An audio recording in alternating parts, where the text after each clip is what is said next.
Assalamu alaikum everyone and welcome back to EACD classes. So in this video we'll cover the current affairs of October 2022. Lothal जो कि world's oldest dock है, Harappan civilisation का ये dock है जो गुजरात में है। इसको मिला national maritime heritage complex. Important है, याद रखोगे। लोथल कहाँ पे है, याद रखना, ये दुनिया का सबसे पुराना डॉक है जो कि हड़प्पन सिविलाइजेशन से बिलोंग करता है और ये गुजरात में है। आईआईटी गुवाहाटी में इनॉग्रेट किया गया परम कामरूप। अब अगर आपको याद होगा, हमने मार्च में देखे थे बहुत सारे नए super computers, 3 actually, IIT Gandhinagar में एक, एनआईटी ट्रिचिपली में एक और आईआईटी गुवाहाटी में हमने देखा कि परम कामरूप नाम का सुपर कंप्यूटर इंस्टॉल किया गया। डिफेंस एक्सपो, डेफ एक्सपो 2022, ये हमने ऑलरेडी देखा था कि गांधीनगर गुजरात में होने वाला था एंड ये हुआ 18 से लेकर 22 अक्टूबर तक। हमने देखा था 49th chief justice of India बने थे यू ललित, उनको रिप्लेस किया डीवाई चंद्रचूड़ ने, जो बने 50th chief justice of India. बहुत इंपॉर्टेंट है, 50th chief justice of India DY Chandrachud होंगे, ये इंपॉर्टेंट याद रखना है आपको। The 5th assembly of international solar alliance will be held in New Delhi. अगर आपको पता होगा, इंटरनेशनल सोलर अलायंस जो है उसका हेडक्वार्टर इंडिया में ही है। आई don't know exactly but I think Gurgaon में है। तो उसकी 5th असेंबली इंडिया में, न्यू दिल्ली में होगी। इंडिया अब लार्जेस्ट प्रोड्यूसर ऑफ शुगर बना। हमने देखा था कि इंडिया जो है 5th लार्जेस्ट वर्ल्ड इकोनॉमी बनी। हमने देखा रिन्यूएबल एनर्जी प्रोडक्शन में 3rd नंबर पे इंडिया आ गई और इस तरह से अब शुगर में world's largest sugar producing country बन गई इंडिया। आई थिंक इन्होंने शायद ब्राज़ील को रिप्लेस किया है। आरबीआई ने रेपो रेट को इंक्रीज़ किया है बाई 0.5%। अब जो रेपो रेट है अक्टूबर से वो 5.9 है। रेपो रेट, अगर आपको पता होगा, if I am not wrong, it's the interest rate जिस पे आरबीआई बैंक्स को लोन देता है। मल्लिक अर्जुन खड़गे प्रेसिडेंट बने नए कांग्रेस के। अगर आपको पता होगा, बहुत सारे सालों के बाद पहली बार गांधी फैमिली के बाहर कोई बना है कांग्रेस का प्रेसिडेंट। सोनिया गांधी को रिप्लेस किया मल्लिक अर्जुन खड़गे ने। बहुत इंपॉर्टेंट है, मल्लिक अर्जुन खड़गे is the new president of Congress party और Indian National Congress. Indian space agency यानी इसरो लॉन्च करेगी जून 2023 में चंद्रयान 3 मिशन, जो कि मून के लिए जाएगा। इसरो ने लॉन्च की 36 सैटेलाइट्स वन वेब की। और वन वेब क्या है? वन वेब एक ग्लोबल कम्युनिकेशन नेटवर्क है यूके का। तो ये आप याद रखोगे और कल को पूछेंगे। वन वेब की 36 सैटेलाइट्स लॉन्च की इसरो ने। वन वेब किस कंट्री को बिलोंग करता है? तो याद रखना, it's UK based. Prime minister Narendra Modi 5G service ने लॉन्च की 1 अक्टूबर को। डेट याद रखना, 1 अक्टूबर 2022 को 5G सर्विस लॉन्च हुई इंडिया में। इसके बाद हमने देखा फ्रेंच ओपन जो हुआ था, उसके डबल्स में इंडिया के स्वास्तिक साईराज, रनकी रेड्डी एंड चिराग शेट्टी ने मेंस डबल्स का टाइटल जीता। 5th खेलो इंडिया यूथ गेम्स जो होंगे वो एमपी में होंगे। अगर आपको पता होगा, 4th खेलो इंडिया यूथ गेम्स जो थे वो हुए थे हरियाणा में और हरियाणा ने ही उसको जीता था। ये 2023 में होने वाले हैं और 2022 में 4th हुए थे, वो हरियाणा ने जीते थे। लेकिन 5th खेलो इंडिया यूथ गेम्स जो हैं वो एमपी में होंगे एंड वो जनवरी फरवरी 2023 में होंगे। अगर आपको पता होगा, बीसीसीआई के नए प्रेसिडेंट रॉजर बिनी बने। रॉजर बिनी जो है वो स्टुअर्ट बिनी के फादर है। गोवा में 37th नेशनल गेम्स होंगे अक्टूबर 2023 में। जो 36 नेशनल गेम्स 2022 में हुए थे वो गुजरात में हुए थे और 37th नेशनल गेम्स गोवा में होंगे वो अक्टूबर 2023 में होंगे। ICC men's T20 world cup 2022 अक्टूबर में हुआ था एंड इसका रिजल्ट भी आ गया। इसको फाइनल में हमने देखा कि फाइनल में इंग्लैंड ने जीता पाकिस्तान को हरा के। प्राइम मिनिस्टर मोदी ने रिकग्नाइज़ किया मोडेरा को, विलेज जो गुजरात में एक गांव है, as India's first solar powered village. तो बहुत इंपॉर्टेंट है, India's first solar powered village will be Modhera. Luis Inacio Lula da Silva ये बने प्रेसिडेंट नए ब्राज़ील के। सिंगापुर और इंडिया के बीच में मैरीटाइम बायलैटरल एक्सरसाइज होती है by the name of SIMBEX. SIMBEX याद रखना, it's between Singapore and India. 27th annual UN meeting on climate, that's COP27 जो है वो हो रही है। आई थिंक कि हो गई, शायद नवंबर में ही होने वाली थी और वो शर्म अल शेख इजिप्ट में हुई। बहुत इंपॉर्टेंट है, COP27 कहाँ हुई? ये इजिप्ट में हुई, शर्म अल शेख इजिप्ट में। ये आप इंपॉर्टेंट है आपके लिए, इसमें से मेरे हिसाब से ये क्वेश्चन पूछा जा सकता है। ऋषि सुनाक लीजा ट्रस्ट को रिप्लेस करके नए प्रेसिडेंट प्राइम मिनिस्टर बने ब्रिटेन के। तो Rishi Sunak is the new prime minister of Britain. Booker prize 2022 Sri Lankan author Shehan Karunatilaka को मिला। तो Shehan Karunatilaka got the Booker prize 2022। Ulf Kristersson elect हुए नए prime minister of Sweden. Sweden के नए प्राइम मिनिस्टर का नाम आप याद रखोगे, it's Ulf Kristersson. Abdul Latif Rashid Iraq के नए प्रेसिडेंट बनेंगे। अब्दुल राशिद लतीफ़ बनेंगे नए प्रेसिडेंट इराक के।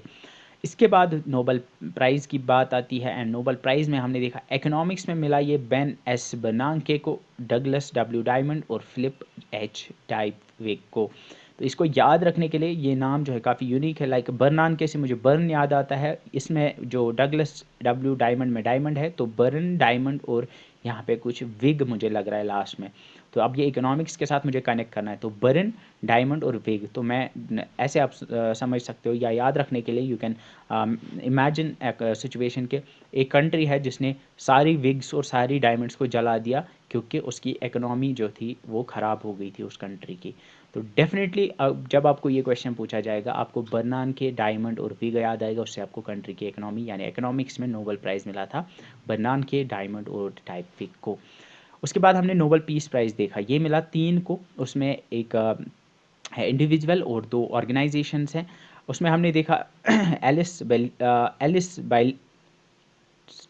एलिस बेलियाट्स्की रशिया की मेमोरियल ऑर्गेनाइजेशन एंड यूक्रेन की सीसीएल को मिला नोबल पीस प्राइज़ 2022। याद रखोगे इसमें 2 ऑर्गेनाइजेशंस है और एक इंडिविजुअल है, दैट इज़ एलिस बेलियाट्स्की रशिया का मेमोरियल एंड यूक्रेन का सीसीएल, इनको मिला नोबल पीस प्राइज़। उसके बाद हमने देखा लिटरेचर में ये एनी अर्नॉक्स को मिला जो एक फ्रेंच ऑथर हैं, एनी अर्नॉक्स को मिला लिटरेचर में। उसके बाद हमने केमिस्ट्री में देखा, ये मिला कैरोलाइन बैटोजी को, मार्टिन मेडल और बैरी शार्पलेस को। तो इसको याद रखने के लिए बैटोजी लाइक जैसे बेइज्जती जैसा कुछ लग रहा है, मेडल एंड शार्पलेस। तो याद रखोगे कि मेडल जो है उसको किसी केमिकल में डाला गया था जिससे वो शार्प नहीं रहा, जिससे उसकी शार्पनेस ख़त्म हो गई, तो इस वजह से उनको बाद में बेइज्जती हो गई। तो मेडल को केमिकल में डाला, उसकी शार्पनेस ख़त्म हो गई और उस वजह से उनको बेइज्जती हो गई। तो इससे आपको केमिस्ट्री केमिकल के साथ कनेक्ट करके आप इसको याद कर सकते हो।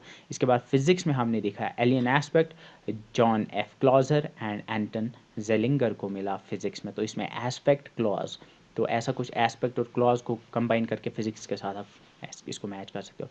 फिजियोलॉजी या मेडिसिन में मिला सिवेंते पाबो को। तो पाबो से आप डोलो याद रखो, डोलो मेडिसिन से याद कनेक्ट कर सकते हो आप। तो ये इंपॉर्टेंट है। नोबल पीस प्राइज़ जो फिजियोलॉजी या मेडिसिन में मिला वो सिवेंते पाबो को मिला। हरियाणा में बिल्ड किया जाएगा वर्ल्ड्स लार्जेस्ट जंगल सफारी, इंपॉर्टेंट है, हरियाणा में बिल्ड किया जाएगा वर्ल्ड्स लार्जेस्ट जंगल सफारी। सीबीआई ने लॉन्च किया ऑपरेशन गरुड़ा ड्रग नेटवर्क्स को डिसमेंटल करने के लिए। तो याद रखना गरुड़ा ऑपरेशन सीबीआई ने लॉन्च किया, किस लिए लॉन्च किया? ड्रग नेटवर्क्स को डिसमेंटल करने के लिए। प्राइम मिनिस्टर नरेंद्र मोदी ने लॉन्च किया युवा 2.0 scheme for mentoring youth authors. तो युवा 2.0 किन के लिए है? ये यंग ऑथर्स के लिए है। प्रेसिडेंट ने लॉन्च किया हर स्टार्ट किस लिए? ये वुमेन एंटरप्रेन्योर्स के लिए है। ग्लोबल इनोवेशन इंडेक्स 2022 में हमने देखा इंडिया की रैंक 40th है। हमने देखा था ग्लोबल कॉम्पिटिटिवनेस इंडेक्स में इंडिया की रैंक 37 थी। ये 2 इंडेक्सेस हैं जिनमें इंडिया की रैंक अच्छी है, एक तो ग्लोबल इनोवेशन इंडेक्स जिसमें 40th है और ग्लोबल कॉम्पिटिटिवनेस इंडेक्स उसमें 37 है। कज़ाकिस्तान ने उसकी कैपिटल का नाम फिर से अस्ताना कर दिया। इन्होंने इसका नाम नूर सुल्तान रखा था लेकिन अब वापस उसको अस्ताना कर दिया है। हमने देखा 68th नेशनल फिल्म अवार्ड्स हुए, उनमें बेस्ट फीचर फिल्म जो है वो तमिल फिल्म सुराराई पोत्रू को मिला। तो Soorarai Pottru got the best feature film award at National Film Awards 2022। इसके बाद हमने देखा रेस्ट ऑफ इंडिया ने सौराष्ट्र को हरा के ईरानी कप जीता, बहुत इंपॉर्टेंट है। ईरानी कप इस साल जीता रेस्ट ऑफ इंडिया ने सौराष्ट्र को हरा के। इसके बाद हमने देखा तमिलनाडु ने अनाउंस किया इंडिया का पहला slender loris sanctuary. Slender loris एक एनिमल है, एक एंडेंजर्ड स्पीशीज़ है, उसके लिए एक सेंचुरी करूर और डिंडीगुल डिस्ट्रिक्ट्स में अनाउंस की गई। तो कहाँ पे फर्स्ट सिलेंडर लॉरिस सेंचुरी बनाई जाएगी? ये तमिलनाडु में बनाई जाएगी। हरियाणा ने पब्लिक अफेयर्स इंडेक्स में टॉप किया है। यूरोपियन यूनियन ने अप्रूव किया world's first single charger rule. तो यूरोपियन यूनियन में जितनी भी कंट्रीज आती है अब उनमें सारे फ़ोन्स में 2023 से आई थिंक एक ही चार्जर लगेगा। टॉम क्रूज बने first actor to film in outer space में शूटिंग करने वाले पहले एक्टर बने Tom Cruise. Global hunger index में 107th रैंक रही इंडिया की। आई थिंक शायद ये पाकिस्तान के पीछे थे, बांग्लादेश के भी पीछे थे। रॉजर बिनी बीसीसीआई के नए प्रेसिडेंट, ये रिप्लेस करेंगे सौरव गांगुली को। बहुत इंपॉर्टेंट है जेएंडके के रिलेटेड कि जस्टिस एएम मागरे बने chief justice of high court of J&K and Ladakh. बहुत इंपॉर्टेंट है, new chief justice of J&K and Ladakh high court will be justice AM Magrey. इसके बाद हमने देखा पूजा पटेल जो है वो फर्स्ट एथलीट बनी जिन्होंने गोल्ड जीता योगासना में। नोवाक जोकोविच ने 90th ATP टाइटल जीता अस्ताना ओपन में। अस्ताना कजाकिस्तान की कैपिटल है, जो अभी हमने देखा था। इंडिया ने श्रीलंका को हरा के विमेंस एशिया कप 2022 जीता। 10 अक्टूबर को वर्ल्ड मेंटल हेल्थ डे था, उसकी थीम आप याद रखना, make mental health and wellbeing for all global priority. उसके बाद international girl child day, our time is now, our rights our future, इसकी थीम थी। प्राइम मिनिस्टर मोदी ने 75 डिजिटल बैंकिंग यूनिट्स इनॉग्रेट किए, जिसमें से 2 शायद J&K में भी थे, J&K बैंक के थे। अमित शाह ने लॉन्च किया first Hindi version of MBBS course books in Bhopal Madhya Pradesh. तो अब इंडिया में MBBS बुक्स जो हैं वो हिंदी में आपको देखने को मिली और इनको लॉन्च किया गया MP भोपाल में। इंडिया का पहला माइग्रेशन मॉनिटरिंग सिस्टम इनॉग्रेट किया गया मुंबई में। तो माइग्रेशन जो होती है, लोग जो माइग्रेट करते हैं और उसको मॉनिटर करने के लिए एक सिस्टम लॉन्च किया गया मुंबई में। दिल्ली गवर्नमेंट ने लॉन्च किया दिया जलाओ पटाखे नहीं, पोल्यूशन को कर्ब करने के लिए दिवाली के टाइम पे ये कैंपेन चला गया था, दिया जलाओ पटाखे नहीं। लद्दाख के MP ने लॉन्च किया मैं भी सुभाष कैंपेन। तो मैं भी सुभाष कैंपेन लद्दाख के MP ने लॉन्च किया था। इंडिया होस्ट करेगा 90th general assembly of Interpol in New Delhi. Interpol basically एक इंटरनेशनल पुलिस है जिसमें बहुत सारी कंट्रीज जो है वो इंटरनेशनल क्राइम्स को कम करने के लिए, उनको हैंडल करने के लिए ये एक ऑर्गेनाइजेशन है, और इसकी 90th general assembly new Delhi में होगी। भारती दास नए कंट्रोलर जनरल ऑफ अकाउंट्स बने इंडिया के। ऋषि सुनाक बने नए PM, ये मैंने ऑलरेडी आपको बताया। 16 अक्टूबर को वर्ल्ड फूड डे था एंड इसकी जो थीम थी वो थी leave no one behind. Telangana Hyderabadi haleem को मोस्ट पॉपुलर GI अवार्ड का GI टैग का अवार्ड मिला। तो इम्पॉर्टेंट है, जो जियोग्राफिकल इंडिकेशन टैग मिलता है उसमें तेलंगाना की हैदराबादी हलीम जो है, जो एक फूड है, उसको मिला मोस्ट पॉपुलर GI का award. Chenab white water rafting festival start हुआ Shibkot, I don't know if it Shibkot और शिबनोट J&K में। तो Chenab white water rafting festival start हुआ शिबनोट या शिबकोट J&K में। I think it's in Poonch, I am not sure but I think it's in Poonch. World tallest Shiva statue inaugurate किया गया राजस्थान में। तजूनी मैस्कॉट होंगे फीफा विमेंस वर्ल्ड कप 2023 के। मैक्स वेस्टैपन हमने देखा इन्होंने फ्रेंच फार्मूला 1 ग्रैंड प्री 2022 जीता, इन्होंने US ग्रैंड प्री 2022 भी जीता है। इसके बाद BCCI यानी इंडिया का जो क्रिकेट बोर्ड है, उन्होंने अनाउंस किया कि इक्वल मैच फी अब बोथ इंडियन वुमेन और मेंस क्रिकेटर्स को मिलेगा। तो अगर पूछा जाएगा तो ऐसे होगा कि which are the following cricket boards announced equal fee for both man and women cricketers. इसके बाद वर्ल्ड पोलियो डे 2022, ये इसकी थीम थी healthier future for mothers. So with this we have covered the current affairs of whole year up till October 2022. So that's it for this video and I think that's it for this series. इसके बाद इसको और भी आगे चलाएंगे हम नवंबर या उसके बाद जो मंथ्स आएंगे उनको भी इंशाल्लाह कवर करेंगे. So I wish you all the best for your exams. See you in the next video. Till then, bye bye.